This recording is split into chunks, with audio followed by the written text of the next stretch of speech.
The room buzzed with the usual pre-conference energy, shuffling papers, murmured conversations, the occasional camera shutter clicking. Reporters leaned against walls or tapped on phones, waiting for the main event. It was a typical New Hampshire. Afternoon, overcast but mild, and inside the community center just outside Concord, a congressional candidate was about to take the stage. She'd been making headlines lately, not just for her youth or her past role in Washington, but for her sharp takes on national issues, especially when it came to veterans. She stepped up to the mic with practiced ease, smiling politely but keeping her posture firm. Her opening remarks covered familiar ground: inflation, border security, and yes, veterans care. She spoke about cutting red tape at the Department of Veterans Affairs, about making sure those who served didn't get lost in paperwork while waiting for help. Her tone was confident, polished, the kind of delivery that plays well on cable news clips. But then, halfway through her answer about VA reform, something shifted. From the middle of the room, a woman stood up. She wasn't loud. She didn't shout or wave her arms. She just rose slowly, like someone used to being seen but not heard, and tired of it. She wore a simple jacket, dark jeans, and a silver bracelet that caught the light. On her left shoulder, barely visible under the fabric, was the faint outline of a military tattoo. The room noticed her before the candidate did. Conversation stopped. Pens hovered over notepads. "I served overseas," the woman said, her voice steady but not aggressive. "2 tours. And when I came home, I waited 11 months for a mental health appointment through the VA." She paused, letting that sink in. "You talk about cutting red tape like it's just a line item in a budget. But for people like me, it's the difference between getting help and not making it." Silence. The candidate, let's call her Karoline, froze for just a second. Her eyes flickered. Not with annoyance, not with the rehearsed deflection politicians often use when challenged unexpectedly. More like recognition. Like she'd just been handed something real, something she couldn't spin. Most people expected her to pivot, to thank the woman for her service, offer a vague promise, and move on. That's how these things usually go. But instead, Karoline did something no one saw coming. She stepped away from the podium. Not dramatically, not for show, just walked toward her. The heels of her shoes clicked softly on the hardwood floor. Reporters exchanged glances. Camera operators scrambled to reframe their shots. The woman who'd spoken didn't sit down. She held her ground, arms at her sides, watching. When Karoline reached her, she didn't offer a handshake or a politician's pat on the arm. She just looked her in the eyes and said, "Tell me what happened." Those 4 words landed like a stone in still water. The woman, later identified as a retired staff sergeant with over a decade of service, hesitated. Maybe she expected a trap. Maybe she'd been burned before by people who asked only to use her story as a soundbite. But something in Karoline's face told her this wasn't that. So she spoke. Not long, just a minute or two. But it was raw. She talked about coming home after her second deployment, about nightmares that wouldn't quit, about calling the VA hotline and being told there was a wait list. She described sitting in her kitchen one night staring at the wall, wondering if anyone would notice if she just disappeared. She didn't cry. Her voice didn't crack. But everyone in that room felt it, the weight of someone who'd given everything and been handed a broken system in return. Karoline listened, really listened. No nodding while thinking of her next line. No glancing at her staff for cues. Just presence. When the woman finished, Karoline didn't jump in with a solution or a promise. She just said, "Thank you for telling me that. I'm sorry it took so long for someone to hear you." That was it. No grand announcement, no photo op. But in that moment, something shifted, not just in the room, but in how people saw both of them.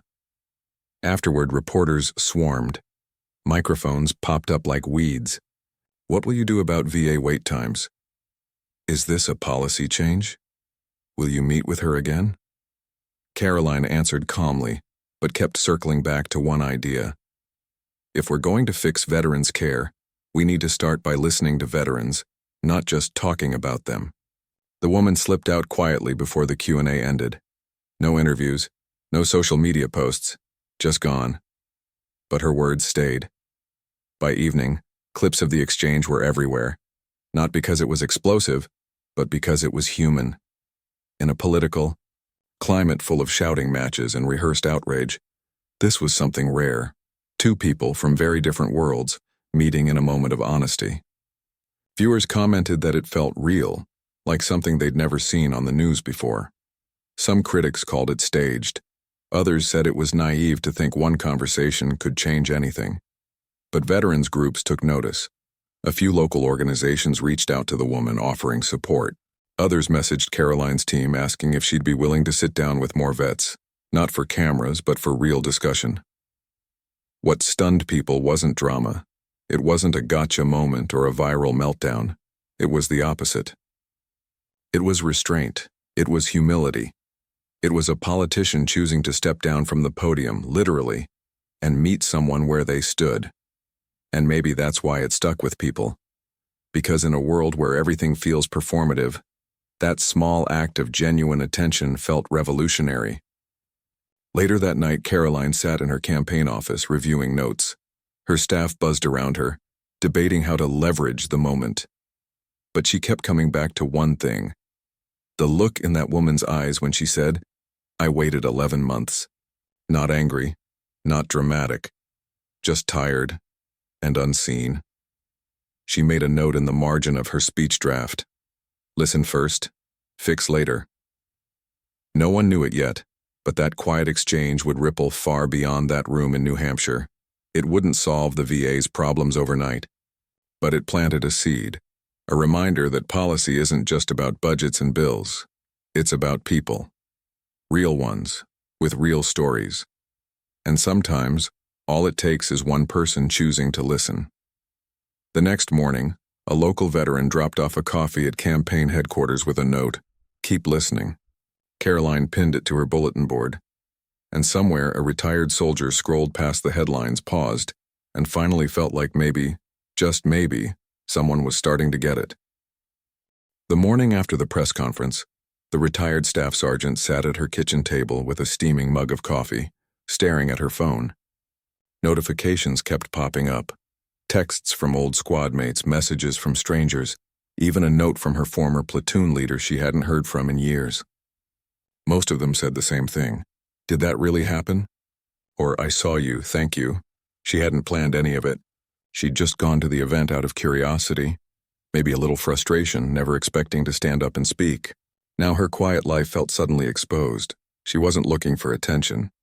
She never had been. In the military, you learn to keep your head down, do your job, and trust the person next to you. Speaking out felt like breaking that code. But something about the way the candidate had talked about VA reform, the smooth, confident way she described streamlining systems and modernizing care, had hit a nerve. It sounded good on paper, but it didn't match the reality she'd lived. And when the moment came, she just couldn't stay silent. Meanwhile, across town, the candidate's campaign office was buzzing. Staffers scrolled through social media, eyes wide at the unexpected wave of engagement. Clips of the exchange had been shared tens of thousands of times, not by partisan accounts, but by veterans' pages, local news outlets, even mental health advocates. The tone wasn't angry or mocking. It was hopeful. People kept saying things like, "Finally, someone actually listened," but not everyone was impressed. A few national commentators dismissed it as staged empathy or political theater. One cable news host joked that it was the new campaign strategy: get ambushed, look humble, win votes. The candidate's communications director wanted to fire back with a statement, but she shook her head. "Don't," she said. "If we defend it like it's a performance, people will think it was one." Instead, she called a small meeting with her policy team, not in the main conference room with the whiteboards and campaign slogans, but in a quiet corner office with mismatched chairs and a coffee stain on the rug. "We need to understand what really happens when a veteran tries to get help," she told them. Not the official reports, not the talking points, the real story. She asked them to reach out, not to lobbyists or think tanks, but to people who'd actually been through the system. And she wanted to start with the woman from the press conference. Getting in touch wasn't easy. The woman had given no name, no contact info. But someone in the crowd had recognized her. She'd volunteered at a local veterans support group a few years back. A staffer tracked down the group's coordinator, who agreed to pass along a message, no pressure. To everyone's surprise, the woman replied the next day. Not with a yes or no, just, "What do you want to talk about?" They arranged to meet at a small diner on the edge of town. Neutral ground, no cameras, no staff hovering nearby. Just two women, a booth by the window, and a pot of coffee between them. At first, the conversation was careful, polite, the kind of talk you have with someone you don't quite trust yet. The candidate asked about her service, her transition home, the VA process. The woman answered honestly but briefly, watching for signs of agenda or spin. But as the minutes passed, something shifted. The candidate didn't interrupt, didn't jump in with solutions, didn't say, "I know how you feel." Instead, she asked questions like, "What would have helped you most in that moment? And who did you turn to when the system failed you?" And slowly, the woman opened up. She talked about the shame she felt asking for help, like needing mental health care meant she'd failed as a soldier. She described calling the VA hotline over and over only to be told, "Your case isn't urgent enough." She spoke about nights spent driving around just to avoid going home, because the silence there was too loud. And she admitted something she'd never told anyone, that she'd almost walked into a river one winter night. Not because she wanted to die, but because she couldn't see another way out. The candidate didn't flinch, didn't look away. She just listened, her hands wrapped around her coffee cup, eyes soft with understanding, not pity but respect. When the woman finished, there was a long quiet. Outside, a delivery truck rumbled past. Inside, the hum of the refrigerator filled the space. Finally, the candidate said, "Thank you for trusting me with that." It wasn't a campaign line. It wasn't polished. It was just true. They talked for another hour. About peer support networks, about how rural vets often get left behind, about how paperwork shouldn't be a barrier to survival. The woman suggested simple fixes: same-day mental health triage, more veteran-to-veteran outreach, letting former service members help design the system they'd use. Ideas that came not from policy papers, but from lived experience. Before they left, the candidate asked, "Would you be willing to talk with my team? Not on camera. Just help us get this right." The woman hesitated, then nodded. "Only if you promise not to turn my story into a slogan." "I won't," the candidate said. And for the first time in a long while, the woman believed her. Back at the office, the candidate gathered her closest advisors. She didn't present a new plan. She shared what she'd heard, the frustration, the fear, the quiet courage it took to keep going. She told them, "We've been talking about veterans like they're a policy problem to solve. But they're people. And if we don't center their voices, we're just rearranging deck chairs on a sinking ship." Her team took notes. Not just bullet points, but quotes, emotions, the human texture behind the data. For the first time, their VA proposal started to feel less like a political document and more like a promise. That night, the candidate sat alone in her apartment, replaying the conversation in her head.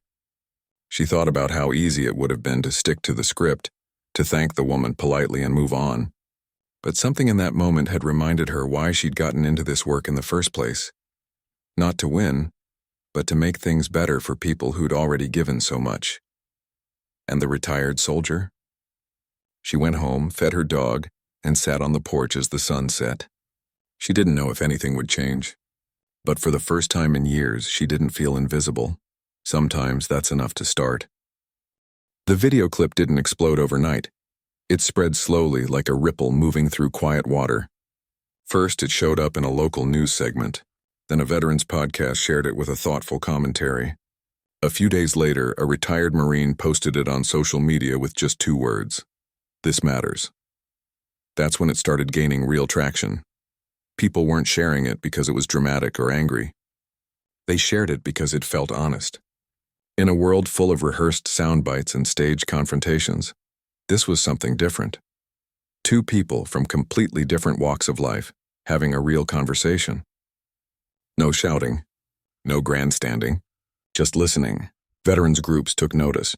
Some praised the candidate for stepping down from the podium, literally, and meeting the woman where she stood. Others were more cautious. "Let's see what she actually does," one advocate wrote online. "Talking is easy. Fixing things is hard." That skepticism wasn't born of cynicism, but of experience. Too many politicians had shown up on Veterans Day with flags and speeches, only to disappear the rest of the year. The woman who'd spoken at the press conference stayed quiet. She didn't post about the meeting at the diner. She didn't give interviews. But she did agree to meet with the candidate's policy team, just as promised. They gathered in a small community center, not a campaign office, not a government building, just a room with folding chairs and a whiteboard. She brought 2 other veterans with her, a former Navy medic who now worked as a counselor, and an Air Force veteran who'd spent years navigating VA disability claims. At first, the campaign staff were nervous. They'd prepared binders full of data, charts, and talking points. But the veterans didn't want slides. They wanted to talk about real life, about waiting 6 months for a hearing test, about counselors who'd never served and didn't understand military culture, about feeling like a case number instead of a person. The candidate sat in the back taking notes by hand.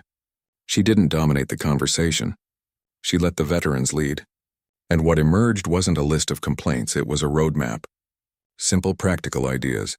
Train VA staff in military culture. Create a fast track for mental health appointments. Use telehealth to reach rural vets. And most importantly, put veterans in charge of designing the services they'd use. One of the veterans said something that stuck with everyone. "You don't fix a system by looking at it from the top down. You fix it by starting where the pain is." Back at headquarters, the policy team rewrote their entire VA proposal. Not just tweaks, real changes. They scrapped the jargon-heavy language and replaced it with plain English. They added specific timelines. Same-day mental health triage within 6 months of taking office. Peer support counselors in every VA clinic by year 2. And they included a commitment. If elected, the candidate would hold quarterly listening sessions with veterans. No press, no spin. Just honest feedback. But not everyone was on board. Some of her senior advisors worried it was too bold. "It's hard to promise specific timelines," one said. "What if Congress blocks funding?" Another warned that focusing so much on veterans might distract from her broader message. But she stood firm. "If we're not willing to be specific, we're not serious," she told them. "And if we're not serious, we don't deserve their trust." Meanwhile, the woman who started it all kept getting messages. Some were supportive. Others were skeptical. One read, "Hope you're not being used." She understood the concern. She'd been used before, by nonprofits that wanted her story for fundraising, by reporters who twisted her words for clicks. But this felt different. The candidate hadn't asked for photos, hadn't quoted her out of context, hadn't turned her pain into a campaign prop. Still, she stayed cautious. She told herself, "I'll believe it when I see it." Then came the town hall. It wasn't a big event, just a gathering at a local VFW post. The candidate was scheduled to speak about healthcare, but she opened by thanking the veterans in the room. Then she did something unexpected. She invited the woman to stand up and say a few words, not as a prop, but as a partner. The room fell silent. The woman didn't give a speech. She just said, "I spoke up because I was tired of being invisible. And I'm here today because someone actually listened." That was it. But the room erupted in applause, not the polite kind, but the kind that comes from the heart. Afterward, a gray-haired veteran pulled the candidate aside. "My son came home from Iraq with PTSD," he said, voice low. He waited 9 months for help. By then it was too late. He didn't say more. He didn't have to. She just nodded, eyes glistening, and said, "We're going to do better." That night, footage from the town hall started circulating. Not the whole thing, just that quiet exchange.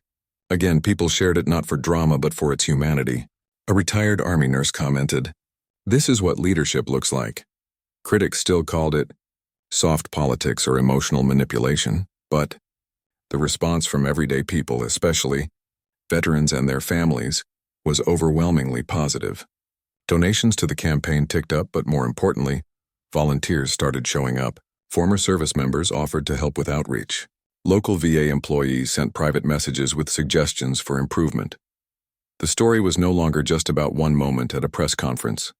It had become something bigger, a reminder that change doesn't always come from loud speeches or viral stunts. Sometimes it starts with a single act of courage, and someone willing to truly listen. And in a political world that often feels cold and calculated, that kind of warmth was rare enough to stun everyone who witnessed it. Weeks passed, and the quiet momentum kept building, not with fireworks but with steady, grounded steps. The candidate didn't rush to announce a grand plan right away. She waited, listened more, met with more veterans not just in conference rooms but in their homes, at coffee shops, even at a motorcycle repair shop where a group of former Marines gathered every Saturday morning. She showed up without cameras, without a script, just a notebook and a willingness to hear things she might not want to hear. Then came the policy rollout. It happened on a Tuesday morning at a small community health center that served rural veterans. No podium, no dramatic music, just a folding table, a handful of local reporters, and a printed one-page summary titled, "Veterans First, a plan built by those who served." The language was plain, no buzzwords, no political fluff. It promised three core things: same-day mental health triage at every VA facility within 18 months, expanded telehealth access for vets in remote areas, and a new peer support program staffed by fellow veterans trained in crisis response. But the most striking part wasn't the promises.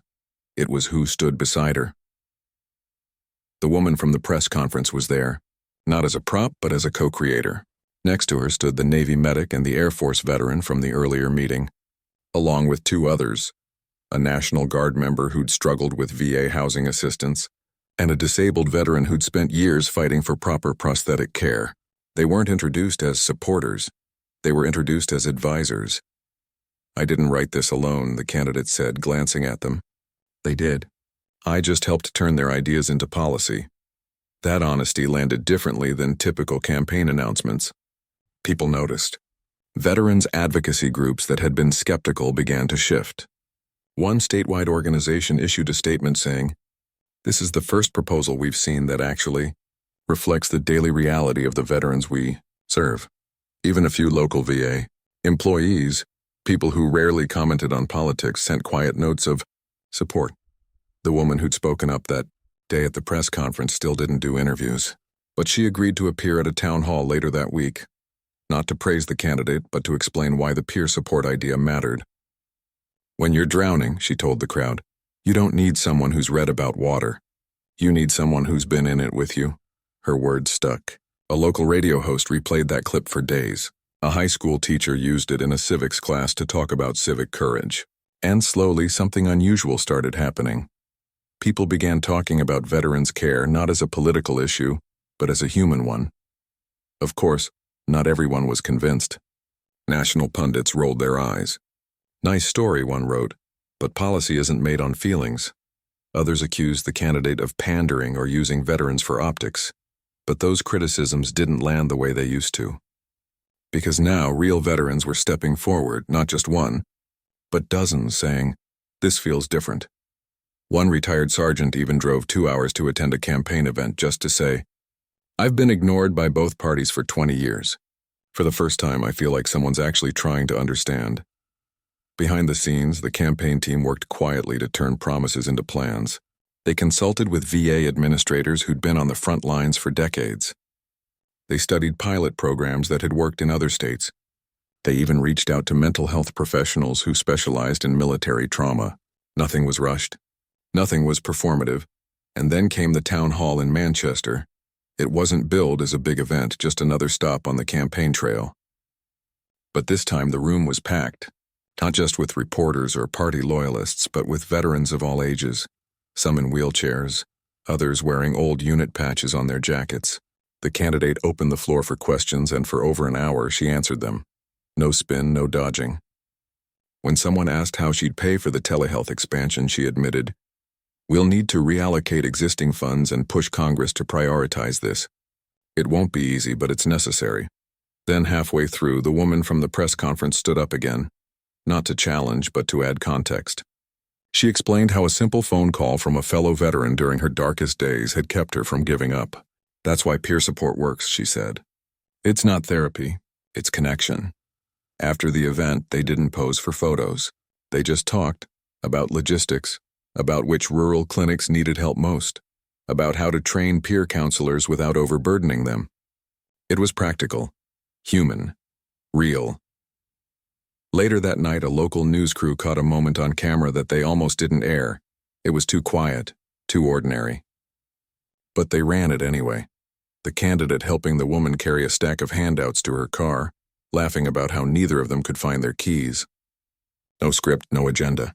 Just two people who'd started as strangers and were now working toward something bigger than either of them. That clip got fewer views than the press conference moment, but the comments told a different story. "This is how change actually happens," one viewer wrote. "Not with speeches, with showing up." Back in Washington, political analysts debated whether this veterans-first approach would move the needle in the election.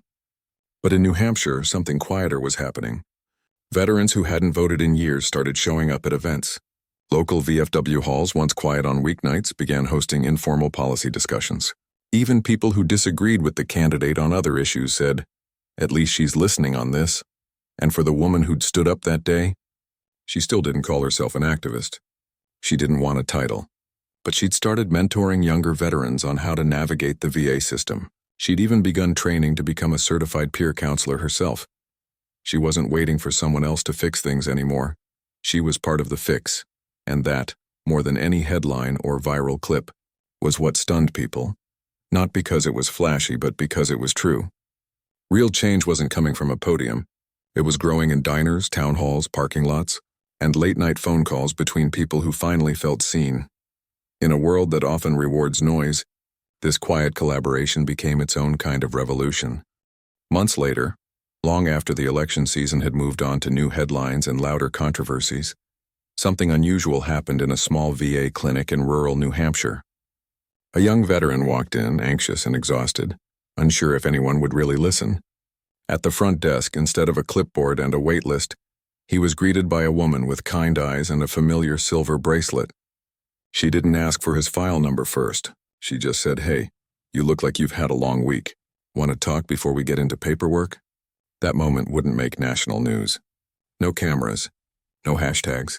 But it was the quiet echo of a conversation that had started months earlier in a crowded community center. A conversation that had somehow, against all odds, turned into real change. The press conference moment, the one that had stunned everyone, was never about creating heroes. It wasn't about a politician suddenly becoming perfect or a veteran magically getting everything she needed. It was about something far more ordinary and far more powerful. Two people choosing to see each other as human beings first.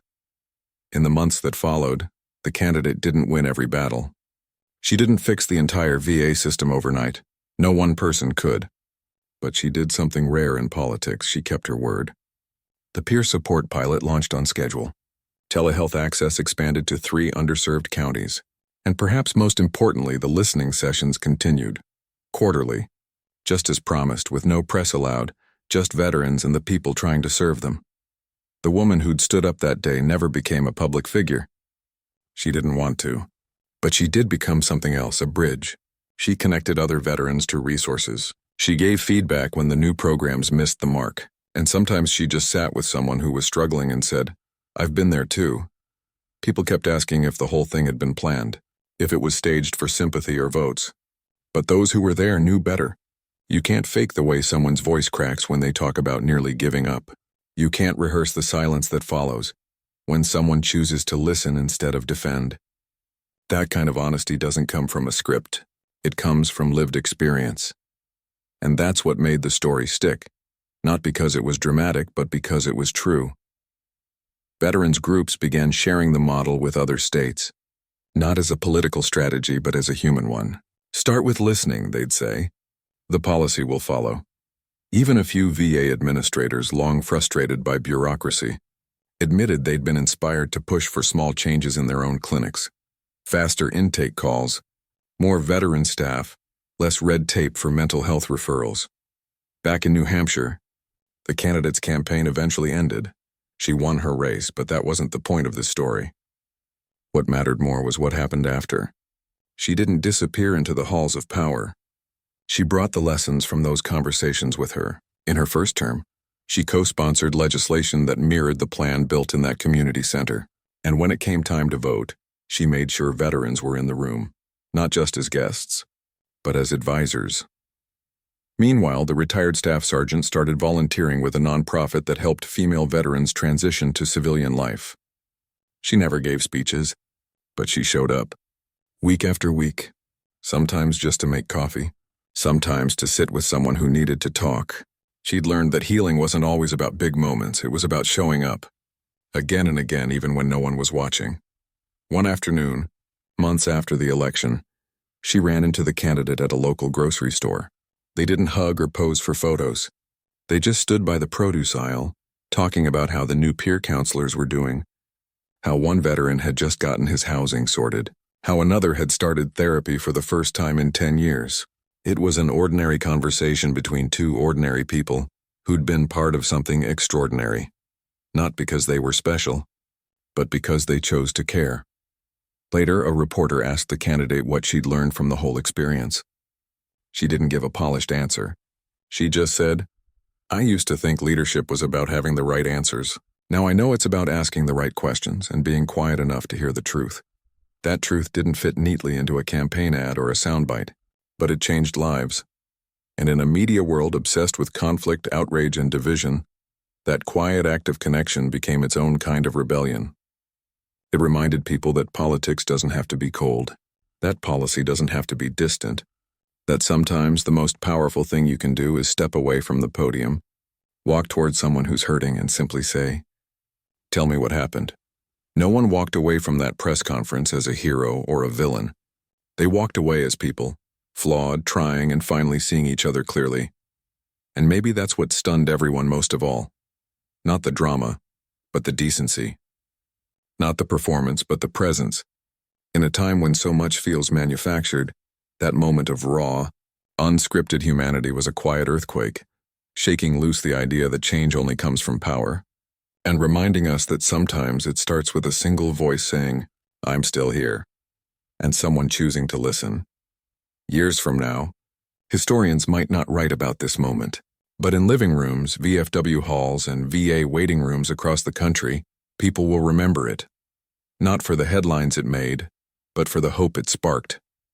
Because it proves something simple but profound, that when we stop talking past each other and start listening to each other, even the most broken systems can begin to heal. And sometimes, all it takes is one person standing up and another choosing to walk toward them.